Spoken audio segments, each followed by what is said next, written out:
Hello प्यारे बच्चों, कैसे हैं आप? आशा ही ठीक होंगे, आपकी पढ़ाई अच्छे से चल रही होगी। हमने कल आपको इकोनॉमिक्स में, अर्थशास्त्र में इकोनॉमिक्स, ठीक है,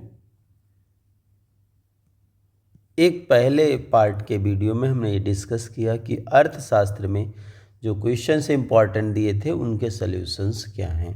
उन सॉल्यूशंस पर हमने विचार किया। आज हम कल कल तक यानी कल तक जो था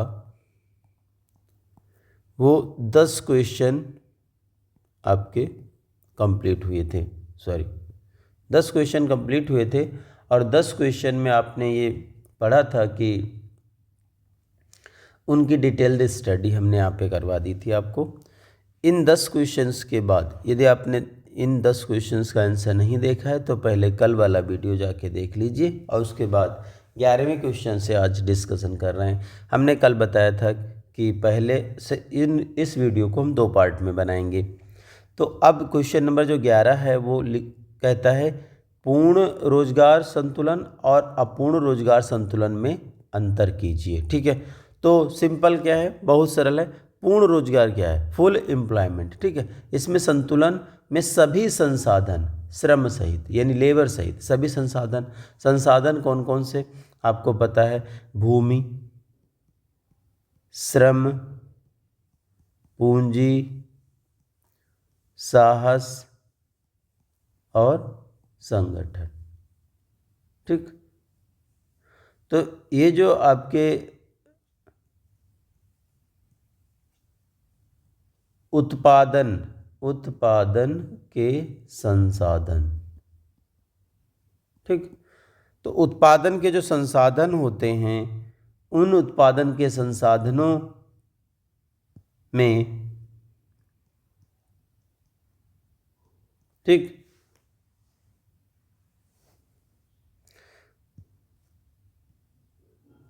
उन उत्पादन के संसाधनों का जो बेहतर प्रयोग होता है, यदि उनका बेहतर प्रयोग हो रहा है, भूमि, श्रम, पूंजी, साहस, संगठन, इन 5 संसाधनों का अगर फुल प्रयोग हो रहा है तो हम कहेंगे कि अर्थव्यवस्था में पूर्ण रोजगार संतुलन है। ठीक है, बहुत सिंपल, अर्थव्यवस्था में पूर्ण रोजगार संतुलन है। अगर ये अर्थव्यवस्था अपनी पूरी क्षमता से काम कर रही है तो पूर्ण रोजगार है, जबकि अपूर्ण रोजगार संतुलन में क्या होगा?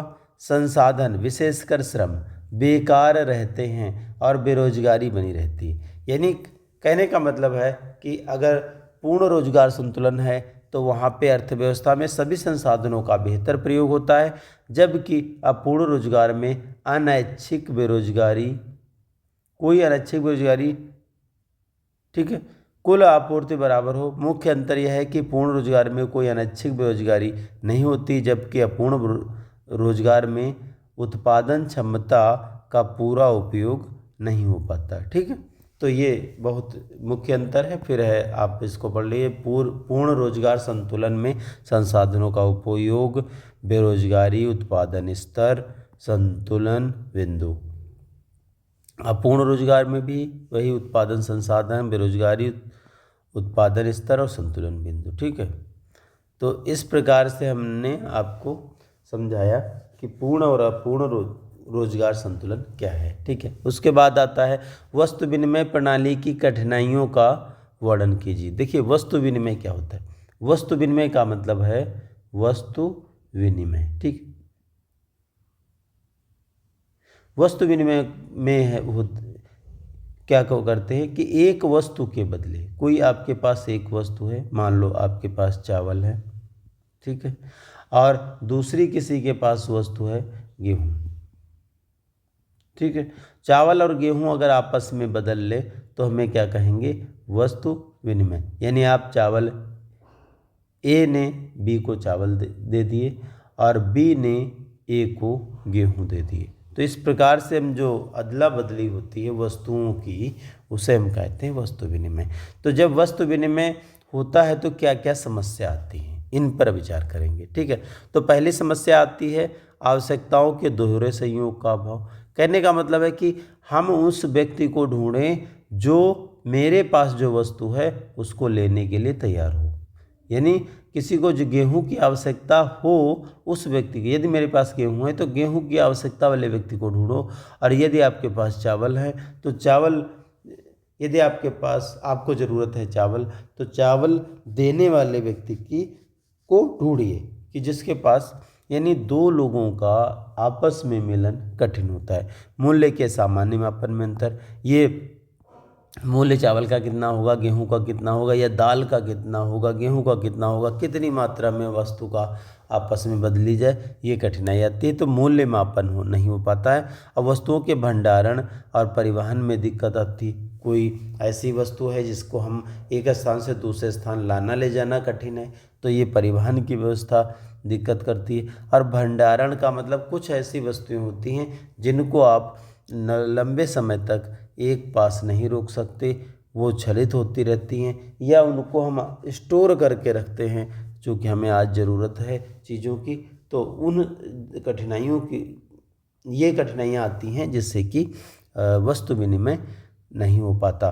देखिए फिर है भविष्य में भुगतान की असुविधा होती है। भाई आप वस्तु को तुरंत आदान प्रदान करेंगे, जबकि यदि धन हो, धन आपके पास हो, पैसा हो, तो आप उसको भविष्य में भी भुगतान कर सकते हो। वस्तु विनिमय प्रणाली की प्रमुख कठिनाइयाँ, ठीक है, यही है आवश्यकता के दोहरे संयोग का अभाव, मूल्य के सामान्य मापन का अभाव, भंडारण और परिवहन में कठिनाई, आस्थगित भुगतानों की असुविधा, इनकन्वीनियंस ऑफ डिफर्ड पेमेंट, यानी हम जो भविष्य में पेमेंट कर पाते हैं उनकी असुविधा होती है। वस्तुओं के विभाजन की समस्या आती है। सेवाओं का विनिमय नहीं हो सकता। हम यहाँ वस्तुओं का विनिमय करते हैं, लेकिन अगर सर्विसेज हैं, जैसे मान लो डॉक्टर की सलाह है, नाई की सेवा है, ये सर्विसेज हैं, इनको आपस में बदलना कठिन हो जाता है। ठीक, आप ये ध्यान रखना कि जो हम क्वेश्चन के आंसर आपको दिए हैं वो 4 मार्क्स में जो थे, वेरी शॉर्ट क्वेश्चन 4 मार्क्स वाले, उनमें आप 6 मार्क्स वाले क्वेश्चन भी आप लिख सकते हो। 4 मार्क्स में या 6 मार्क्स में भी आए तो डिटेल्ड आपको आंसर दे दिए गए हैं बड़े बड़े, आप आराम से उससे पढ़ सकते हो। फिर इसके बाद अगला है, इसमें जो लघु उत्तरीय प्रश्न होते हैं वो 6 मार्क्स ईच होता है। ठीक है, तो क्वेश्चन क्या आता है, उत्पादन के संसाधनों का उपयोग करके एक उत्पादक अल्पकाल में मांग के अनुसार पूर्ति को क्या बढ़ा सकता है, समझाइए। कह रहा है कि उत्पादन के संसाधनों का प्रयोग करके एक उत्पादक अल्पकाल में क्या पूर्ति को बढ़ा सकता है, अल्पकाल में मांग के अनुसार पूर्ति को बढ़ा सकता है या नहीं। ठीक है, तो हम देखते हैं, अल्पकाल में उत्पादक मांग के अनुसार पूर्ति बढ़ाने के लिए मुख्य रूप से परिवर्तनशील संसाधनों जैसे श्रम और कच्चे माल, ठीक है, की मात्रा बढ़ाकर उत्पादन बढ़ा सकता है, जबकि स्थिर संसाधन वैसे ही रहते हैं। आपको पता है कि संसाधन 2 प्रकार के होते हैं, एक परिवर्तनशील होते हैं और एक स्थिर। हम परिवर्तनशील कैसे हैं, कच्चा माल है या श्रम है, इसे परिवर्तनशील मानते हैं, जबकि मशीनें हैं, भूमि हैं, ये ऐसे संसाधन हैं जो उत्पादन में स्थिर रहते हैं। तो स्थिर संसाधनों का बेहतर प्रयोग करने के लिए आपको श्रम और कच्चे माल को बढ़ाना होता है या बढ़ा सकते हैं। तो ये हम श्रम और कच्चे माल को बढ़ा करके इन संसाधनों का बेहतर प्रयोग कर सकते हैं, तो उसे कहते हैं परिवर्तनशील अनुपातों के संसाधन। चूँकि ये ऐसी स्थिति है जो अल्पकाल वह समय होता है जब हम सभी संसाधनों को नहीं बढ़ा सकते, कुछ परिवर्तनशील संसाधनों को कम या अधिक कर सकते हैं। वह श्रमिकों की संख्या बढ़ाकर मौजूदा संसाधनों का अधिकतम कुशलता से उपयोग करके अधिक पाली लगाकर आपूर्ति बढ़ा सकता है, लेकिन घटते हुए प्रतिफल के कारण एक सीमा तक ही संसाधनों में जो बढ़ाना घटाना ये एक निश्चित सीमा तक ही संभव है। हम यहाँ पे एक एग्जाम्पल से समझते हैं। मान लो किसी के पास एक भूमि है, इसमें उसे गेहूँ बोना है और ये 2 बीघे है, 2 बीघा, ठीक। और व्यक्ति के पास संसाधन लेबर 1 है, ठीक, और कैपिटल जो है वो है 20,000, ठीक। अब इस 2 बीघे ज़मीन में अगर वो गेहूँ बोता है तो लेबर को बढ़ाकर, जैसे उत्पादन मान लो यहाँ पे 10 क्विंटल हो रहा था, ठीक है, या हम मान लेते हैं उत्पादन हो रहा था 1000 kg, ठीक, 10 कुंटल हो गया, 1000 kg उत्पादन हो रहा था। अगर ये लेबर एक और बढ़ा दिया जाए, यानी जो लेबर है उसे कर दिया जाए 2, यानी एक लेबर की जगह पे हमने कितने कर दिए 2, 20,000 की जगह 30,000 रुपये बढ़ा दिए, ठीक। तो इससे अगर उत्पादन यहाँ पे 1500 kg हो गया तो इसे हम कहेंगे कि अल्पकाल में संसाधनों को बढ़ा रहे हैं। लेकिन है क्या, आप जितने ज़्यादा संसाधन बढ़ाओगे तो, लेकिन एक ये जो भूमि है एक निश्चित सीमा है, इसके से ज़्यादा एक निश्चित उत्पादन हो सकता है, उससे ज़्यादा उत्पादन नहीं हो सकता। कहने का तात्पर्य ये है कि अल्पकाल में हम संसाधनों, जो हमारे स्थिर संसाधन थे उनका बेहतर प्रयोग तो कर सकते हैं, लेकिन एक निश्चित सीमा के बाद वो उत्पादन में कोई परिवर्तन नहीं आएगा, ठीक है।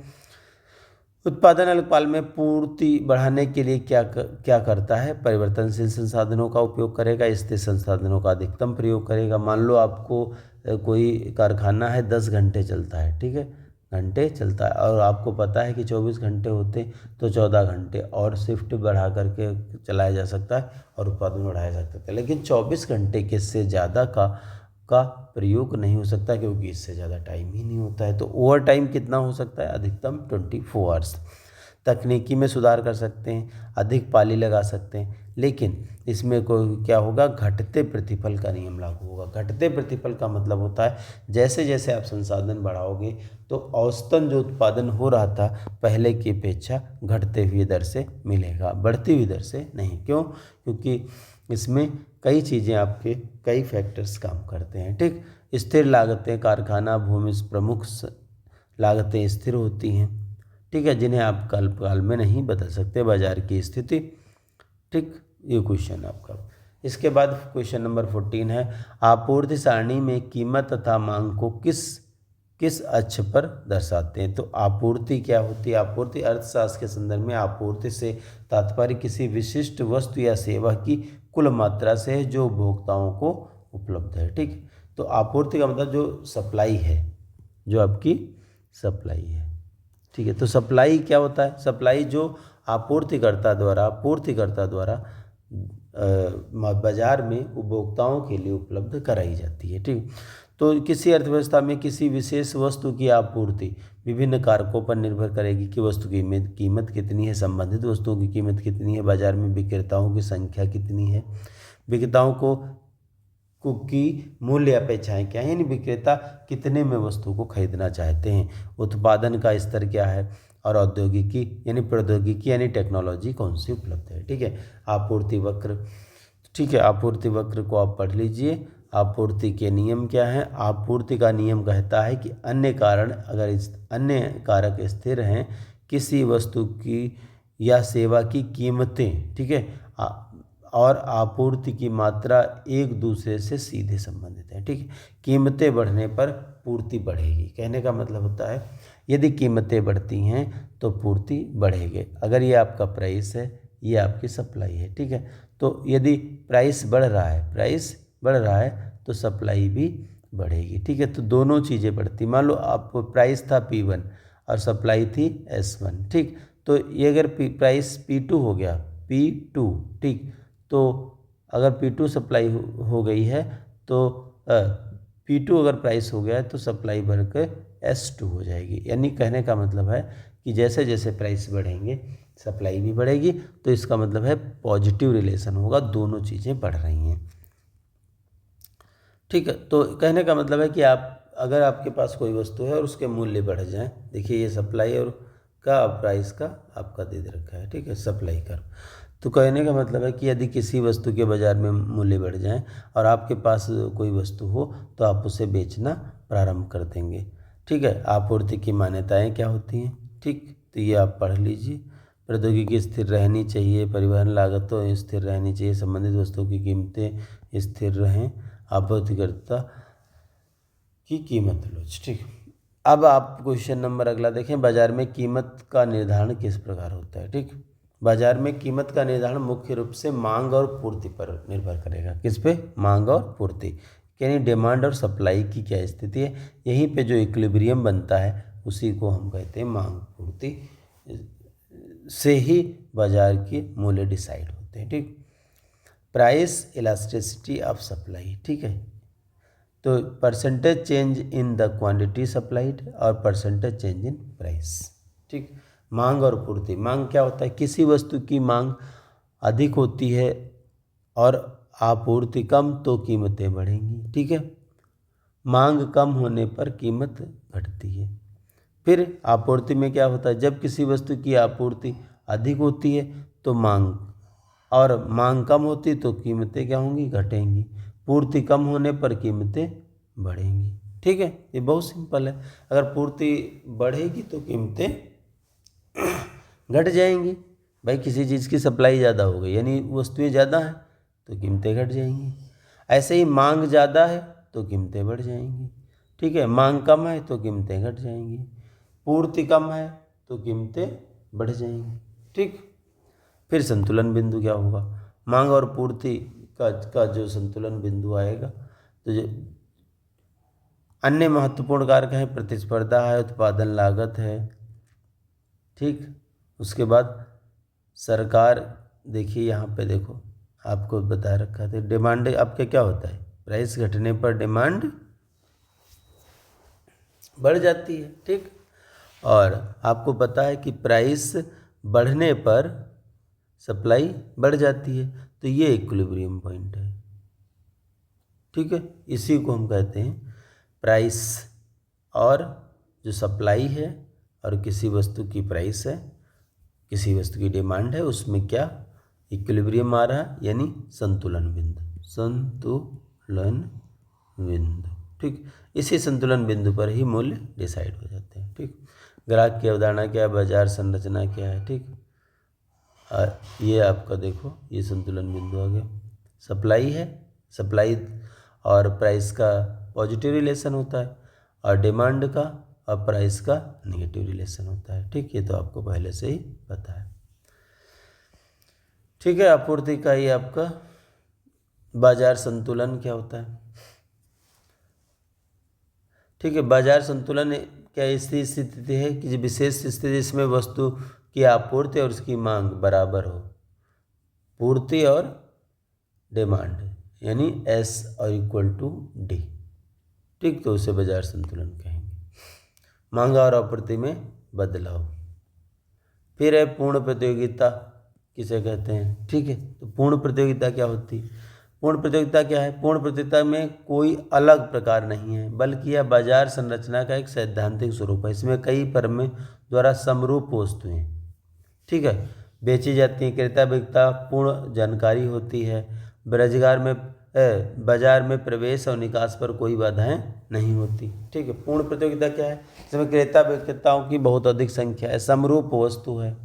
ठीक, क्रेताओं विक्रेताओं को संपूर्ण जानकारी है, और प्रवेश और निकास का मतलब कोई फर्म व्यवसाय में प्रवेश करे, आए, उत्पादन करे या कोई चली जाए, इस पर कोई बाधा नहीं है। ठीक, तो उसे हम कहते हैं पूर्ण रोजगार। लेकिन बाजार की एक ऐसी स्थिति जहाँ पे पूर्ण रोजगार नहीं पाया जाता, पूर्ण प्रतियोगिता नहीं पाई जाती, तो हम उसे कहते हैं अपूर्ण प्रतियोगिता। ठीक है, अपूर्ण प्रतियोगिता में कई चीज़ें होती हैं। मोनोपोली है, ओलिगोपोली है, मोनोपोलिस्टिक कंपटीशन है। ठीक है, पूर्ण प्रतियोगिता की विशेषताएं क्या हैं? देखिए, क्रेता विक्रेताओं की अधिक संख्या, क्रेता और विक्रेता बहुत अधिक होते हैं। समरूप वस्तु, समरूप वस्तु कैसी होती है?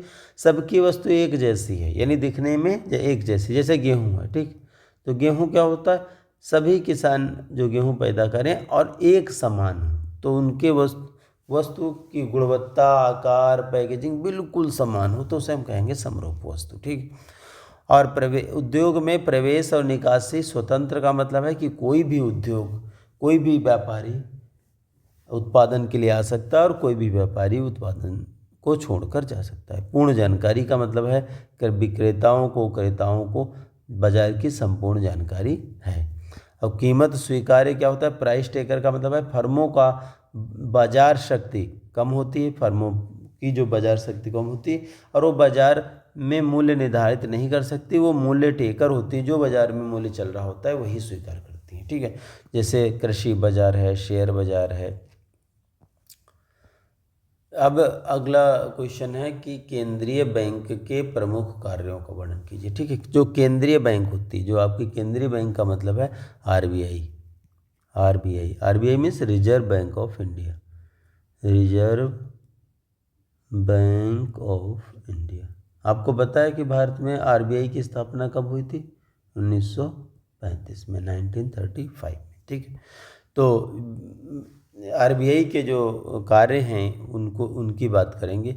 एक पहला कार्य होता है मौद्रिक नीति का निर्धारण करना। मौद्रिक नीति क्या मतलब होता है? जो देश में मुद्रा की आपूर्ति है, ठीक है, ब्याज दर, ठीक, अर्थव्यवस्था में मुद्रा की आपूर्ति और ब्याज दरों को नियंत्रित करके मूल्य स्थिरता, आर्थिक विकास को बढ़ावा देना, ये मौद्रिक नीति में क्या होता है कि ये अर्थव्यवस्था में जो पैसा चल रहा है, ठीक है, सप्लाई है, उसको कंट्रोल करते हैं। इसमें ब्याज दरों में कमी या बढ़ा करके, कम करके या बढ़ा करके पूर्ति को घटाते और बढ़ाते हैं।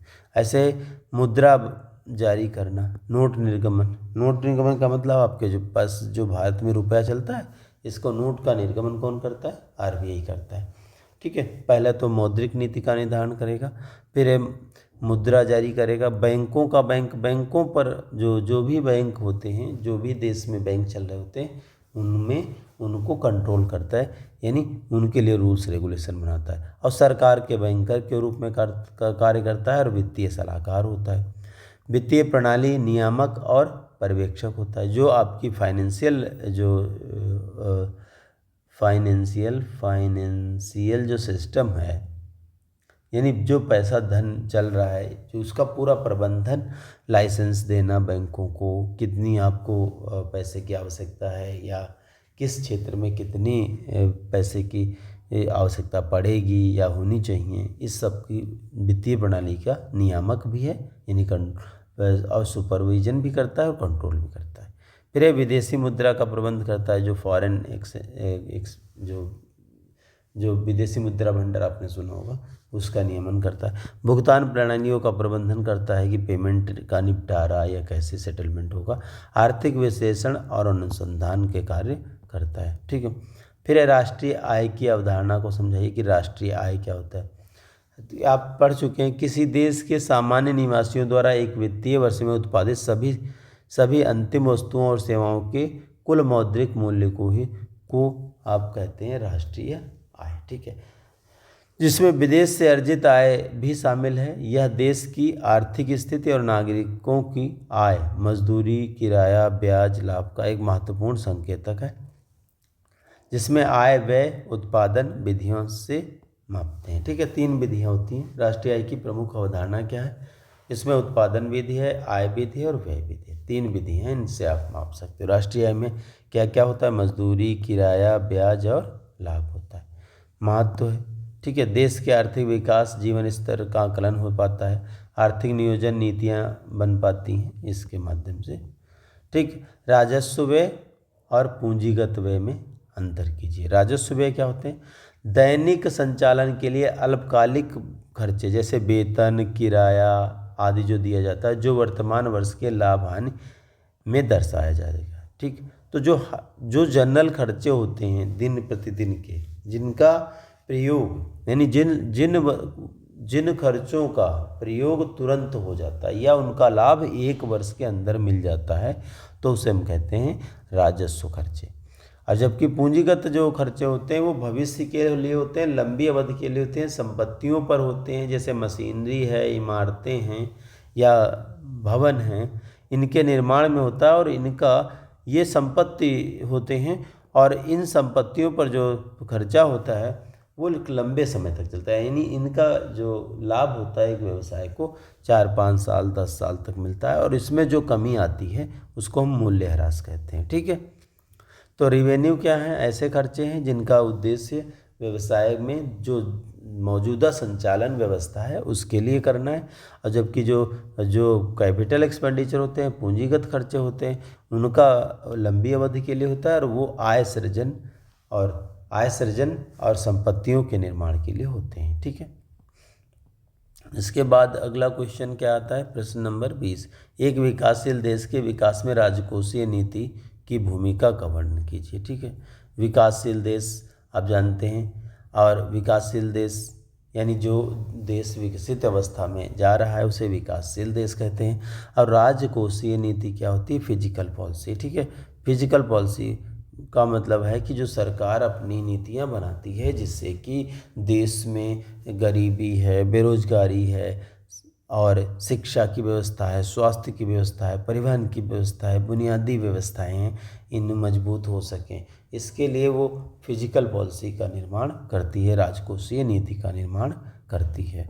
विकासशील देशों में राजकोषीय नीति की क्या भूमिका होगी, पूंजी निर्माण और बचत को बढ़ावा मिलता है। ठीक है, निजी क्षेत्र और परिवारों से संसाधनों को जुटाने में मदद मिलती है, बुनियादी ढांचे का विकास होता है, इंफ्रास्ट्रक्चर डेवलप होता है, सरकार परिवहन, संचार, शिक्षा, स्वास्थ्य आदि पर निवेश करती है, आय असमानता और गरीबी में कमी आती है। ठीक है, रोजगार सृजन होता है, मूल्य स्थिर प्राइस स्टेबिलिटी आती है, संसाधन जो है वो जुटाए जाते हैं सरकार टैक्स के माध्यम से। देखिए, जो आप समझ पा रहे होंगे कि जो आपकी राजकोषीय नीति होती है इसमें क्या करती है सरकार, करों की व्यवस्था, कर, उधारी, वित्त, डिफिसिट फाइनेंसिंग, जो घाटे की व्यवस्था है वो कैसे होगी। कुल मिलाकर के जो बजट की पूरी प्रक्रिया है वो राजकोषीय नीति से संबंधित है। ठीक है, आर्थिक स्थिरता, ठीक है, क्षेत्रीय असंतुलन यानी जो इम्बैलेंसिंग है, कोई क्षेत्र पिछड़ा है, कोई ज़्यादा विकसित हो गया है, उसके असंतुलन को दूर करती है। बहुत अब अगला क्वेश्चन आता है, भुगतान संतुलन के असंतुलित होने से देश पर क्या प्रभाव पड़ता है। ठीक है, ये भुगतान बैलेंस ऑफ पेमेंट का क्वेश्चन है। ठीक है, ये फॉरेन मतलब विदेशी जो भुगतान होते हैं प्रमुख, जैसे विदेशी मुद्रा भंडार है, मुद्रा का अवमूल्यन है, मुद्रास्फीति है, आर्थिक विकास है, वित्तीय स्थिरता है, आय आत्मनिर्भरता है, बढ़ता विदेशी कर्ज, सुधारात्मक उपाय की आवश्यकता, ये सब इसकी है क्वेश्चन। ये सब संबंधित क्वेश्चन जो आपका है वो है कि जो भुगतान संतुलन होता है, बेसिकली भुगतान संतुलन होता है क्या कि एक देश से दूसरे देश के बीच में जो आयात निर्यात है, या मुद्रा का लेन देन है, या ऋणों का लेन देन है, ये सब जो होता है वो सब जो लिखा पढ़ी होती है वो बैलेंस ऑफ पेमेंट में आती है। ठीक है, तो जो भी विदेशों से जो लेन देन होते हैं उससे संबंधित है। उदासीनता की लोच विश्लेषण से आप क्या समझते हैं। ठीक, ये क्वेश्चन क्या है, ये है इंडिफरेंस कर्व एनालिसिस। ठीक है, इससे संबंधित क्वेश्चन है, आप पढ़ चुके होंगे, आप पढ़ लीजिए, कोई दिक्कत हो तो बताना। ठीक, डिस्कस करते हैं, अब टाइम ज़्यादा नहीं है। और मांग की लोच से क्या समझते हैं, मांग की लोच को प्रभावित करने वाले तत्वों का वर्णन कीजिए, इलास्टिसिटी ऑफ डिमांड। ठीक, मांग की लोच में क्या होता है कि वस्तु की कीमत और मांग, ठीक, उससे संबंधित है। अगला क्वेश्चन आपका बनता है परिवर्तनशील अनुपातों के नियम से संबंधित क्वेश्चन है, इसे आप पढ़ लो। ठीक है, पूर्ण प्रतियोगिता परफेक्ट कंपटीशन अभी हमने पढ़ाया था, उसको सविस्तार वर्णन है यानी प्रमुख विशेषताएं हैं। ठीक, और उससे संबंधित पूरा क्वेश्चन आपका है इसमें। राष्ट्रीय आय का क्वेश्चन है, नेशनल इनकम का, और उसकी मापने की विधियों का क्वेश्चन है। ये आपका बहुत इंपॉर्टेंट क्वेश्चन है। जो तो आपने तीन विधियां पढ़ी थी ऊपर, जो हमने शॉर्ट में बताई थी, उन जैसे राष्ट्रीय आय की मापने की विधियाँ, आय विधि थी, ठीक, इनकम देश में कितनी है, फिर है उत्पाद और मूल्य वर्धित विधि, उसके बाद है व्यय विधि। ठीक है, ये तीनों विधियाँ। फिर वाणिज्यिक बैंकों के कार्य हैं। ठीक, वाणिज्यिक बैंक क्या होते हैं, जो आपके सामान्य बैंक हैं, जैसे आपके पीएनबी है, पंजाब नेशनल बैंक है, कैनरा बैंक है, ये जो आपकी स्टेट बैंक है, ये सब जो काम कर रहे हैं इन्हें कहते हैं वाणिज्यिक बैंक। ठीक, तो ये जो ग्राहकों से लेन देन करते हैं। ठीक है, तो इसके प्राथमिक कार्य क्या है, जैसे जमा स्वीकार करना है, ऋण देना है, ऋण का सृजन है। ठीक है, गौड़ कार्य में क्या आते हैं ये आप याद कर लीजिए। ठीक है, इसके साथ आपका पूरा डिस्कशन कंप्लीट हुआ। और यदि आपको कोई दिक्कत हो तो आप कमेंट बॉक्स में बता देना, हम डिस्कशन कर देंगे। ठीक है, मिलते हैं अगले वीडियो के साथ। Thank you for watching my YouTube channel.